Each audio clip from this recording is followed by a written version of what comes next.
করেন না, উদ্বেগ উৎকণ্ঠিত হয়েন না। আল্লাহর উপরে ভরসা করছি আমরা। আল্লাহ তাআলা আমাদেরকে বিগত 15 বছর আমাদেরকে যারা শেষ করতে চেয়েছে আল্লাহ তাদেরকে শেষ করে আমাদেরকে মানুষের হৃদয়ে যে স্থান করে দিয়েছেন, আশা করি আল্লাহ তাআলা সংসদে আমাদেরকে স্থান করে দিবেন। আজকে বাউফলবাসী কথা বলতে কি শুরু করে নাই যে আগে এক জায়গায় চাঁদা দিতে এখন 3 জায়গায় দিতে হয়। বাউফলবাসী তাদেরকে চিহ্নিত করেছে এবং যদি সুযোগ আসে তারা তাদের সমর্থনের মাধ্যমে এর উচিত জবাব তারা সেদিন প্রদান করবে। আসসালামু আলাইকুম। আমাদেরকে যারা শেষ করতে চেয়েছে তারাই শেষ হয়ে গিয়েছে। আমাদের ব্যাপারে আল্লাহ তাআলা মানুষের অন্তরে জায়গা করে দিয়েছেন এবং আমরা সংসদে যাব ইনশাআল্লাহ। এমনটি মন্তব্য করেছেন বাংলাদেশ ইসলামী ছাত্র শিবিরের সাবেক কেন্দ্র সভাপতি জামাত নেতা ডক্টর শফিকুল ইসলাম মাসুদ। বিস্তারিত তার মুখ থেকে আমরা জেনে আসব। তিনি নিজে আমাদের কাছে এসে যার কথাগুলো বলেছেন, আমাদের আমন্ত্রণ গ্রহণ করেছেন বিশিষ্ট আলেমদ্বীন, ইসলামী চিন্তাবিদ, ইসলামিক স্কলার শায়েখ মাওলানা মোহাম্মদ জামাল উদ্দিন হাফিজাহুল্লাহ। আজকের প্রোগ্রামের অনেক অতিথিবৃন্দ এখানে আছেন। আমি সময়ের কারণে আর আপনাদের সামনে তাদের নাম উপস্থাপন করছি না। আমার অনেক শ্রদ্ধাভাজন মিত্র সমতুল্য মুরব্বীরা আছেন, ওস্তাদগণ আছেন, আমার সম্মানিত এবং প্রাণপ্রিয় ভাইয়েরা আছেন, আমার সামনে অনেক গুরুত্বপূর্ণ ব্যক্তিবর্গ আছেন, বিশিষ্ট ব্যবসায়ী নেতৃবৃন্দ আছেন, শিক্ষকবৃন্দ আছেন, আমার মায়েরা এবং আমার বোনেরা এখানে আছেন। আমি মা এবং বোনদের জন্য আলাদা করে সালাম জানাচ্ছি যে তারা তাদের ছুটির দিনের আজকের ব্যক্তিগত, পারিবারিক, সামাজিক অনেক কাজ রেখে গাজীপুরস্থ বাউফলবাসীর আমন্ত্রণে তারা এখানে কষ্ট করে তাদের বাচ্চাদের নিয়ে, তাদের কলিজার টুকরা সন্তানদেরকে নিয়ে এখানে তারা উপস্থিত হয়েছেন। শুকরিয়া আদায় করছি তাদের প্রতি।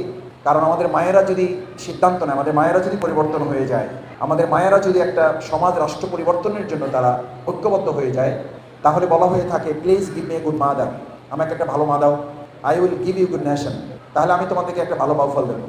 তার মানে হচ্ছে ভালো বাউফল পাওয়ার জন্য ভালো বাবা লাগবে না ভালো মা লাগবে? এই জন্য বাবার একটু আসতে বলছে আর কি। আল্লাহর কাছে দোয়া করি আজকের এই ফাউন্ডেশনের প্রোগ্রাম থেকে আল্লাহ যেন আমাদের সবাইকে তার সন্তুষ্টির জন্য বিশেষভাবে কবুল মঞ্জুর করেন। আমরা সকলে বলি আমিন।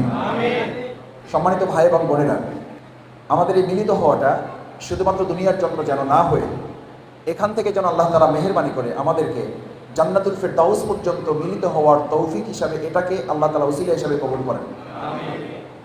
সম্মানিত ভাই এবং বোনেরা, ইমানদারদের জন্য দুনিয়ার জীবনটা এতই অল্প এবং এত শর্ট একটা জার্নি, যে কারণে আল্লাহ তাআলা পরকালীন জীবনটাকে আসল জীবন বলেছেন। ইয়া লাইতানি কদ্দামতু লি হায়াতি।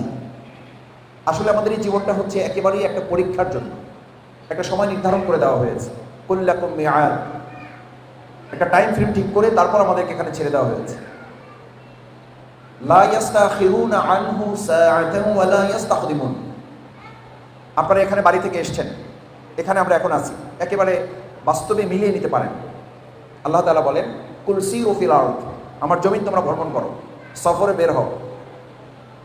ফানজুরু কাইফা কানা আকিবাতুল মুকাদ্দিবিন, এবং তোমরা দেখো, খেয়াল করো, পর্যবেক্ষণ করো, পর্যালোচনায় নাও, তোমরা চিন্তা করো, গবেষণা করো যে দেখো যারা মিথ্যাবাদী, যারা আমার আয়াতকে, আমার নির্দেশকে, আমার কোরআনকে মানে নাই, জানে নাই এবং সেটাকে উপেক্ষা করেছে, তাদের পরিণতিটা কত ভয়াবহ হয়েছে। আপনারা এখানে যারা এসছেন, আমরা তো বাড়ি থেকে এসেছি, বাসা থেকে এসেছি, আপনাদের যদি জিজ্ঞেস করা হয় যে এখানে আপনাদের খুব ভালো আয়োজন দেওয়া হবে, অনেক সুন্দর আয়োজন দেওয়া হবে, এই আয়োজন পাওয়ার পরও আপনারা কিন্তু একটু পরপরই এখন জানতে চাচ্ছেন ভাই খাবার কখন, আমরা ফিরবো কখন। হয় মেসেজ দিচ্ছেন, না হলে জিজ্ঞেস করছেন, না হলে মনে মনে ভাবছেন না ভাবছেন না। কারণ এই জায়গাটা যত ভালোই হোক, এটা কি আমাদের আসল ঠিকানা? আমাদের আসল ঠিকানা কোথায়? ঢাকা, গাজীপুর, মানে এই দুনিয়ার দৃষ্টিতে এখানে আমরা কি করতে এসেছি? বেড়াতে এসেছি, ঘুরতে এসেছি। যত ভালো জায়গায় হোক, হতে পারে আমাদের যেইটা আসল বাড়ি সেটার চেয়ে হয়তো এই জায়গাটা একটু এখন ভালো লাগতেছে, হইতে পারে না? তার মানে কি এই যে এখানে এমন কেউ আসছেন যেহেতু কর্তৃপক্ষের সাথে আলাপ করে বলতেছেন যে ভাই আমার এখানে জায়গাটা ভালো লাগছে, আমি এখান থেকে আর যেতে চাই না, আমি এখানে থাকতে চাই, এই কথা যদি কেউ বলে এটা কি বুদ্ধিমানের পরিচয় হবে না বোকামির পরিচয় হবে? এইটা যদি বোকামির পরিচয় হয়, তাহলে আপনি ছিলেন জান্নাতে, এসেছেন দুনিয়াতে এরকম একটা সফর হিসাবে, ইটস অ্যাবসলিউট সফর। রাসূল করিম সাল্লাল্লাহু আলাইহি সাল্লামকে জিজ্ঞেস করা হয়েছে মানুষের দুনিয়ার পরিচয়টা কি? কুন ফিদ দুনিয়া, তোমার দুনিয়ার পরিচয় এইভাবে নাও। আল্লাহ রাসূল সাল্লাল্লাহু আলাইহি সাল্লাম বলছেন দুনিয়ার পরিচয়টা এভাবে নাও, কুন ফিদ দুনিয়া আবির সাবিল, এমন ভাবে নাও এটা একটা সফর, এটা তুমি একেবারে একজন সাধারণ মানুষ কোনো কিছু ছাড়া যেমন সে সফরে বের হয় ঠিক সেরকম একটা সফর তোমার। গরিবে আও আবিল সাবিল, তুমি একজন গরিব, মিসকিন, তুমি একজন ফকির এবং তুমি একজন পথিক। এটা যেমন দুনিয়ার পরিচয়। আপনি এখানে এসেছেন, আসার সময় নিশ্চয়ই বাসায় যা ছিল সব কিছু নিয়ে এখানে এই জন্য এসছেন যে আসছেন যেহেতু আর যাবেন না, এরকম চিন্তা করে কেউ এসছেন? প্রত্যেকে আসার সময় জিজ্ঞেস করছেন ভাই যাবো যে, ফিরবোটা কখন? কারণ আপনি জানেন যেখানে যাচ্ছেন এটা থাকার জায়গা না, ওখান থেকে অবশ্যই কি করতে হবে? ওয়া ইলাইনা লা তুরজাউন, তোমাদেরকে অবশ্যই আমার যেখানে পাঠিয়েছে ওখান থেকে ফিরে আসতে হবে। ভাইয়েরা, আমার বোনেরা, মায়েরা এখানে আছেন, আল্লাহ সুবহানাহু ওয়া তাআলা সেই জন্য কোরআনে স্মরণ করাচ্ছেন এই কথাটা, আফা হাসিবতুম আন্নামা খালাকনাকুম আবাসা ওয়া আন্নাকুম ইলাইনা লা তুরজাউন। মানুষেরা এটা যেন মনে না করে আফা হাসিবতুম আন্নামা খালাকনাকুম আবাসা, আমি এমনি এমনি তাকে সৃষ্টি করেছি, দুনিয়াতে পাঠাইছি, খাবে দাবে ঘুরবে, এরপর আমার কাছে তাদেরকে ফিরে আসতে হবে। অর্থহীন কাজে আমাদেরকে এখানে পাঠানো হয় নাই, আমাদেরকে একটা অর্থপূর্ণ কাজ দেওয়া হয়েছে, একটা দায়িত্ব দেওয়া হয়েছে। সেই দায়িত্বটা কি? আবাসা ওয়া আন্নাকুম ইলাইনা লা তুরজাউন, তোমাদের অর্থহীন কাজ এবং অর্থহীন ইবাদতের জন্য আমি তোমাদেরকে পাঠানো হয়নি। ইবাদতটাও অর্থপূর্ণ, কাজটাও অর্থপূর্ণ। সেই অর্থপূর্ণ কাজটা কি? সেই অর্থপূর্ণ ইবাদতটা কি? ইবাদতটা হচ্ছে মানুষকে যখন পৃথিবীতে পাঠানো হয় তখন আল্লাহ তাআলা বললেন ফামান তাবিআ হুদায়া, আমি একটা হেদায়েত, একটা রোড ম্যাপ, একটা গাইডলাইন আমি তোমাদেরকে সাথে দিয়ে দিয়েছি। সম্মানিত ভাইয়েরা বোনেরা, এই যে ছোট্ট একটা মোবাইল আমরা কিনি, সাথে একটা গাইডলাইন, সাথে একটা রোড ম্যাপ, সাথে একটা ইনস্ট্রাকশন থাকে না? থাকে না? ওইটাকে আমরা কি বলি? ক্যাটালগ বলি। কি বলি? ক্যাটালগ বলি। একটা দেশটার সাথে যদি একটা ক্যাটালগ থাকে, তাহলে মানুষকে আল্লাহ পৃথিবীতে পাঠিয়েছেন যে সম্পর্কে আপনার আমার কোনো ধারণা নাই, সেই জায়গায় আমরা কিভাবে চললে ভালো হবে, কিভাবে চললে খারাপ হবে, সেই ক্যাটালগ কি আল্লাহ সাথে দিয়েছেন না দেন নাই? সেই ক্যাটালগের নাম কি? সেই ক্যাটালগের নাম কি? আমার মায়েরা, আমার বোনেরা, যে কোরআনকে আমাদের চেয়েও বেশি ভালোবাসেন এই জন্য বলছি, আমাদের ভাইয়েরাও ভালোবাসেন, কিন্তু আমাদের বোনেরা সাধারণত কোরআনের প্রতি আমাদের চেয়ে তাদের দুর্বলতা আরো অপেক্ষাকৃত বেশি। তারা এটাকে পছন্দ করেন, পড়েন, জানেন, বুঝেন। সেই ক্যাটালগ থেকে আল্লাহ তাআলা বলছেন ফামান তাবিআ হুদায়া, এই ক্যাটালগটা যদি তুমি অনুসরণ করো তাহলে তুমি সঠিক পথ পাবে। ভাইয়েরা, আল্লাহ তাআলা বললেন ক্যাটালগ অনুসরণ করলে সঠিক পথ পাবেন, তার অর্থ হলো ক্যাটালগ অনুসরণ না করলে আমরা বিভ্রান্ত হব। এটা কি সত্য না মিথ্যা? সত্য। আচ্ছা, এখন যে সমাজে আপনি বাস করেন, যে রাষ্ট্রে আপনি বাস করেন, সেই রাষ্ট্রে যে ক্যাটালগ দিয়ে আল্লাহ আমাদেরকে পাঠিয়েছেন, সেই ক্যাটালগ কি আমরা মানতে পারতেছি? পারতেছি না। যার কারণে কি হচ্ছে? আমরা কি হচ্ছি? ফাদাল্লু আদাল্লু, আমাদেরকে যারা ক্যাটালগ দিয়ে চালাবেন তারা নিজেরাই বিভ্রান্ত, আমাদেরকে কি পথ দেখাবে? প্রিয় নবী রাসূল করিম সাল্লাল্লাহু আলাইহি ওয়াসাল্লাম বলেন ফাদাল্লু আদাল্লু, তারা নিজেরা বিভ্রান্ত হবে এবং তাদের অনুসারীদেরকে তারা বিভ্রান্ত করবে। সেই জন্য বলা হয়েছে তুমি যদি সঠিক পথে চলতে চাও, তুমি যদি বিভ্রান্ত না হতে চাও, তুমি যদি হেদায়েতের রাস্তায় চলতে চাও, তাহলে আমার দেওয়া ক্যাটালগ অনুযায়ী যারা মসজিদ, সমাজ, রাষ্ট্র, গণভবন, বঙ্গভবন, সংসদ ভবন পরিচালনা করবে, সেই রকম নেতৃত্ব যদি তোমরা প্রতিষ্ঠা করতে পারো, তাহলে তোমরা বিভ্রান্তির পরিবর্তে সঠিক পথ পাবে। সুবহানাল্লাহ। আমার সম্মানিত ভাই, আল্লাহ তাআলা এবার বলে দিলেন ফামান তাবিআ হুদায়া ফালা ইয়াদিল্লু ওয়ালা ইয়াশকা, ফালা ইয়াদিল্লু ওয়ালা ইয়াশকা, তোমরা শুধুমাত্র বিভ্রান্তি হবে না তা না, তোমাদের কপালে আর দুর্ভোগ হবে না, তোমাদের কপালে আর খারাপ কিছু হবে না, তোমাদের অমঙ্গল হবে না, তোমাদের দুশ্চিন্তা হবে না, তোমাদের ভয় হবে না, তোমাদের রিজিক নিয়ে টেনশন করতে হবে না। ওয়া ইন আসাবাকা শাইউন ওয়ালা তাজাস, কোনো দুশ্চিন্তা তোমাদের মধ্যে আসবে না। ওয়ালা তাজাস, কোনো উৎকণ্ঠা তোমাদেরকে পাবে না। কখন পাবে না? ওয়াস্তাইন বিল্লাহ, সমস্ত কিছুর জন্য সাহায্য চাইতে হবে কার কাছে? আল্লাহর কাছে। আমরা একটু আগে সাহায্য চাই আসছি কার কাছে? আল্লাহর কাছে। ইয়াকা নাবুদু ওয়া ইয়াকা নাস্তাইন, আমরা একমাত্র আপনার গোলামি করে, ভালো করে বুঝেন। ইয়াকা নাবুদু, সাহায্য পাওয়ার জন্য আগে আপনার গোলামি ঠিক করতে হবে যে আপনি কার গোলাম।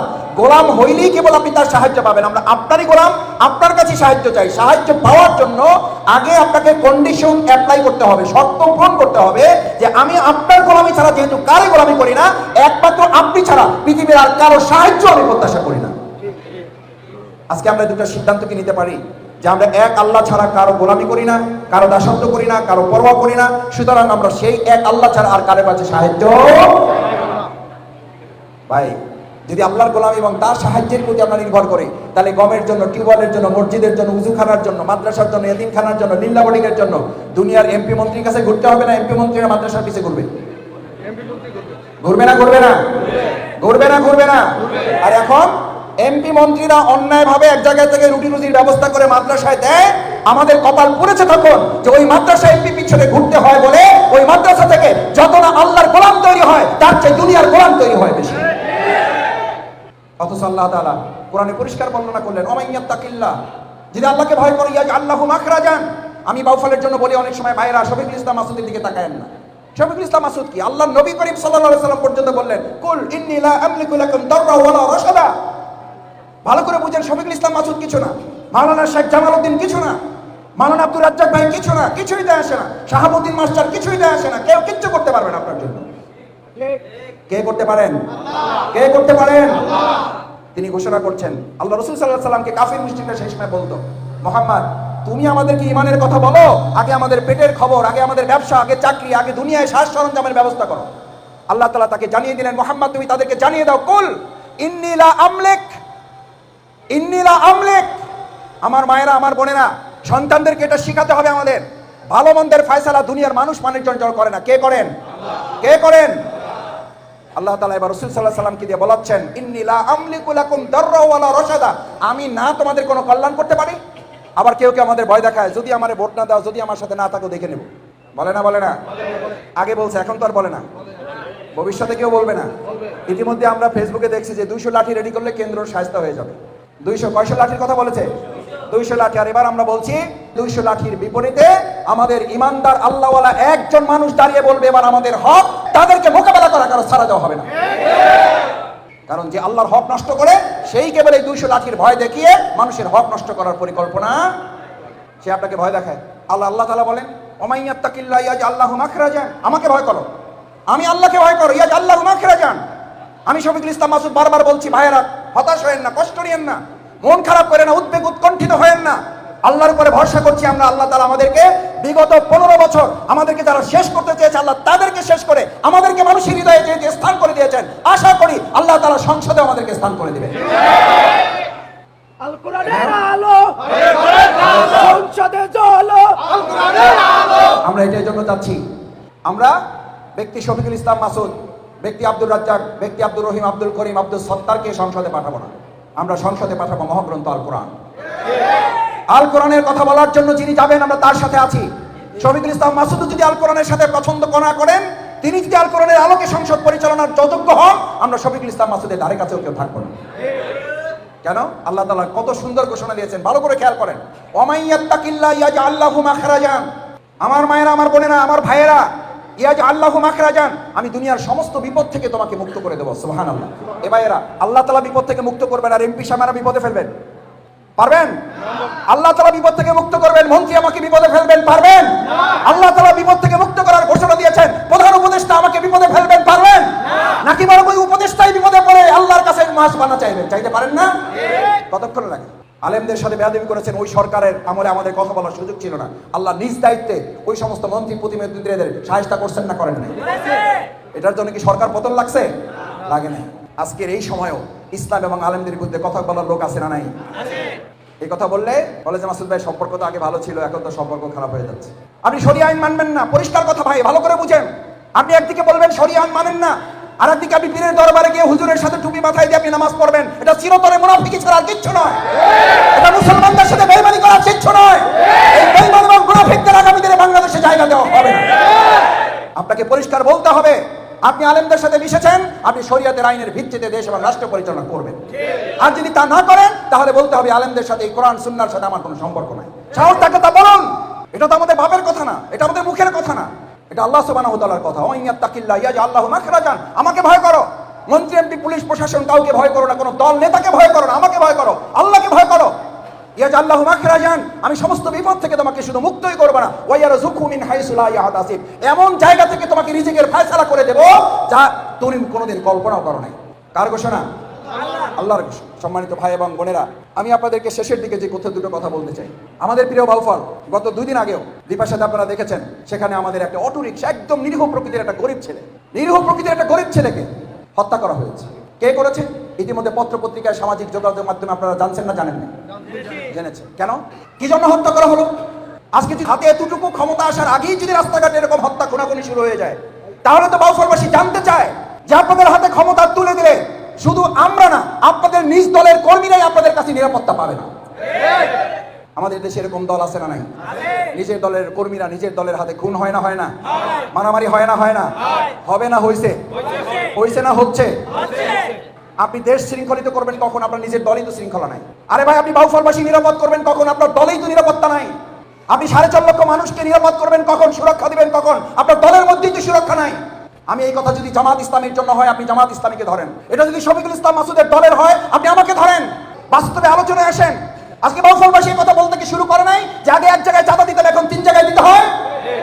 তারা কারা? বাউফলবাসী তাদেরকে চিহ্নিত করেছে, এবং যদি সুযোগ আসে তারা তাদের সমর্থনের মাধ্যমে এর উচিত জবাব তারা সেদিন প্রদান করবে। কারণ 2024 সালের 5ই আগস্ট, জুলাই আগস্টের গণঅভ্যুত্থানের মাধ্যমে আমরা কি এক চাঁদাবাজ থেকে আরেক চাঁদাবাজে যাওয়ার জন্য জীবন দিয়েছে আমাদের ভাইয়েরা? বাউফলে 6 জন ভাই শহীদ হয়েছে, 200 উপরে ভাইয়েরা আহত, পঙ্গুত্ব বরণ করেছে। আমার তরুণ যুবকেরা এখানে আছে আহত অবস্থায়। তাহলে আমাদের এই বাউফলকে আবার কেন পিছনের দিকে নিয়ে যাওয়া হচ্ছে? কেন এক চাঁদাবাজ থেকে আবার 3 জনকে চাঁদা দিতে হচ্ছে? কেন আমাদের হিন্দু ভাই বোনদের জমি দখল করার জন্য কেউ আবার উঠে পড়ে লেগেছে? কেন আমার অটো রিক্সাওয়ালা ভাইকে হত্যা করা হলো? কেন এখন এলাকায় এলাকায় মারামারি, খুনাখুনি, রাহাজানি শুরু করে দেওয়া হলো? কেন দখল করতে গিয়ে এক দল আরেক দলের নিজেদের মধ্যে গ্রুপিং করে নিজেরা মারামারি করে সেখানে একটা রক্তাক্ত পরিবেশ তৈরি করলো? কেন? এই সমস্ত কেনর জবাব হচ্ছে আল্লাহকে ভয় না করলে তাদের মধ্যে দুনিয়ার আর কোনো ভয় কাজ। আমার ভাইরা এবং বোনেরা, আমি শুধু একটা কথা বলে শেষ করতে চাই, একটা আবেদন রেখে। এই যে একত্রিত আমরা হয়েছি, এই যে আপনি কষ্ট করেছেন, স্যাক্রিফাইস করেছেন, ডেডিকেশন করেছেন, আজকের আহ্বান এখানে সাড়া দিয়েছেন। আগামী দিনে বাউফলবাসী যদি আপনাদের কাছে এই একই আহ্বান রাখে যে আমরা ইসলামের জন্য, কোরআনের জন্য, আল্লাহর জন্য, জান্নাতে একত্রিত হয়ে যাওয়ার জন্য, রাসূল সাল্লাল্লাহু আলাইহি ওয়াসাল্লামের হাদিসটি মনে রাখার জন্য, যে তোমরা যদি সকাল থেকে দুপুর, দুপুর থেকে বিকাল, বিকাল থেকে সন্ধ্যা কামারের সাথে অংশগ্রহণ করো, তাহলে মাথা থেকে সুগন্ধ না দুর্গন্ধ আসবে? সুগন্ধ না দুর্গন্ধ? তোমরা যদি একটা আতরের দোকানে সকাল থেকে সন্ধ্যা পর্যন্ত অংশগ্রহণ করো, তাহলে তোমাদের গা থেকে সুঘ্রাণ না দুর্গন্ধ? আপনি আতর কিনতেও পারেন নাই, তাতেও অসুবিধা নেই, আপনার থেকে সুঘ্রাণ আসবে। সেজন্য আল্লাহ তাআলা নির্দেশ দিচ্ছেন, কুনু মা'আস সাদিকিন, তোমরা সত্যবাদীদের সঙ্গী হও, তোমরা ভালো মানুষদের সঙ্গী হও। দুনিয়াতে তোমরা ভালো মানুষদের সাথে থাকো, আমি আল্লাহ কিয়ামতের দিন ভালো মানুষদের সাথে হাসর করাবো। ওই লোকগুলোকে মিলে ওয়ান কলিবু ইলা আহলিহি মাসরুরা, একটা পরিবার যেমন আজকে আমরা বাউফল একত্রিত হয়েছি, আল্লাহ তাআলা কিয়ামতের দিন হিসাব সহজ করে পুরো পরিবার শুদ্ধ আমাদেরকে আল্লাহ জান্নাতে দিবেন। সুবহানাল্লাহ। আমরা আজকে এখানে শুধুমাত্র একটা ভালো বাউফলের জন্য আসি নাই, আমরা ভালো একটা বাউফল করে আমরা জান্নাতেও একত্রিত হওয়ার জন্য, জান্নাতে একসাথে থাকার জন্য আজকে আমরা এখানে একত্রিত হয়েছি। আল্লাহ, আপনি এখানে যেহেতু একত্রিত করেছেন, আমাদের বাউফলকে কবুল করে আপনি জান্নাতেও আমাদেরকে একত্রিত করে দিন। আমিন। সেই প্রত্যাশা ব্যক্ত করে আমাদের সম্মানিত মুরব্বিয়ানে কেরাম, শিক্ষক মণ্ডলী, ওলামায়ে কেরাম, ব্যাংকের সম্মানিত সদস্যবৃন্দ, আমাদের মায়েরা, আমাদের বোনেরা, আমাদের কলিজার টুকরো সন্তানেরা, যারা কষ্ট করে সকাল থেকে আমাদের এই আয়োজনে সম্পৃক্ত হয়ে আজকের আয়োজনকে সফল করেছেন, অর্থবহ করেছেন, আমি আপনাদের প্রতি আশা রাখবো প্রত্যেকে বাড়িতে বাড়িতে আত্মীয় স্বজন সকলের কাছে এটা বলতে হবে যে আমরা আগামী দিনে আমাদের সমর্থনের মাধ্যমে, আমাদের সহযোগিতার মাধ্যমে, আমাদের রায়ের মাধ্যমে, বন্দুকের যুদ্ধ লাগে না, বুলেটের যুদ্ধ লাগে না, তীর ধনুকের যুদ্ধ লাগে না, আল্লাহ তাআলা আমাদের সহজ ব্যবস্থা করে দিয়েছেন। আমরা ব্যালটের যুদ্ধের মাধ্যমে আল্লাহ দিনকে বিজয় করার জন্য কে রাজি আছি? ইনশাআল্লাহ সবাই রাজি আছি ইনশাআল্লাহ। এই ব্যালটের যুদ্ধকে আমরা সবাই জিতবো ইনশাআল্লাহ, ইনশাআল্লাহ। তাহলে রাসূল করিম সাল্লাল্লাহু আলাইহি সাল্লামের সময় আমরা যদি জন্ম নিতাম, আমরা কি রাসূলের অনুসারী হতাম না আবু জাহেলের? কার? রাসূল সাল্লাল্লাহু আলাইহি সাল্লাম নাই, তার অনুসারী এই জামানায় আছে না নাই? আবু জেহেল নাই, আবু জেহেলের অনুসারী আছে না নাই? আর আজকের যুগে রাসূলের অনুসারীদের পক্ষ নেব না আবু জেহেল, আবু লাহাবের অনুসারী নেব?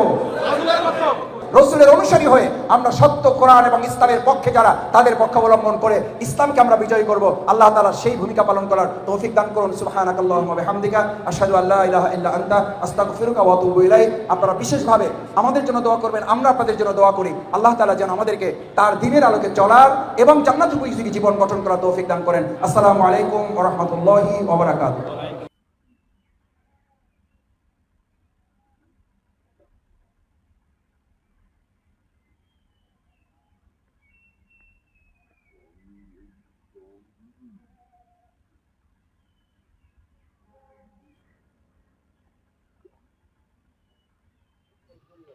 সুপ্রিয় দর্শক, জামাত নেতা ডক্টর শফিকুল ইসলাম মাসুদের বক্তব্যটি আপনারা কিভাবে দেখছেন? অবশ্যই আপনাদের মূল্যবান মন্তব্য কমেন্ট বক্সে জানাবেন। সবসময় সত্য নির্ভীত তথ্য পেতে স্বাধীন বাংলা টিভি ইউটিউব চ্যানেলটি সাবস্ক্রাইব করে আমাদের সাথে থাকুন। আসসালামু আলাইকুম ওয়া রাহমাতুল্লাহি ওয়া বারাকাতুহু।